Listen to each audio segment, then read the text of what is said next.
Good morning, Sean. Happy Friday. Happy Friday. We're back again.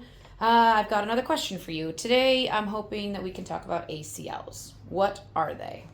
So ACLs, it stands for Access Control Lists. And basically this is permissions. Any employee on a domain or Azure Active Directory has permissions to different areas, be it SharePoint, be it file folders, shared files, network drives, printers. And so access control lists are what allows us to give people access to those various pieces.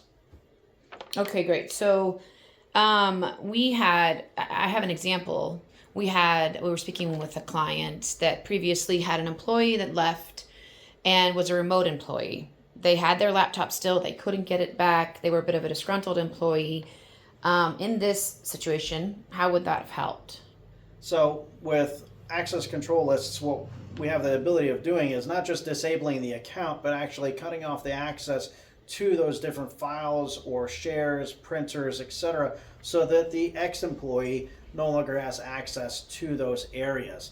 A great example of that would be somebody who's an HR employee or somebody who's a finance employee, that they have access to really important data that if they disseminate it out to the wrong people could be hugely detrimental for a company.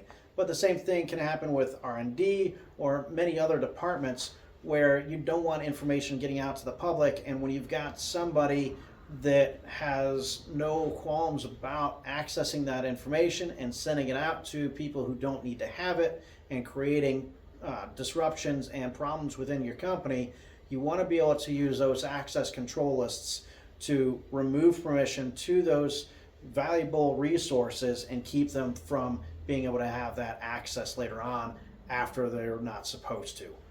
So the purpose of ACLs is To block people from getting access to things, but also to give them access to the things that you want them to have access to. Great example again is that finance. You don't want everybody to have access into, say, QuickBooks or Peachtree, but you do want your finance people to have access to those. But suddenly when you don't want them to have access, you want to be able to remove those access controls from them and not give them permissions to those. So this is the principle of least privilege, correct? Exactly. All right, sounds good. Thanks, Sean.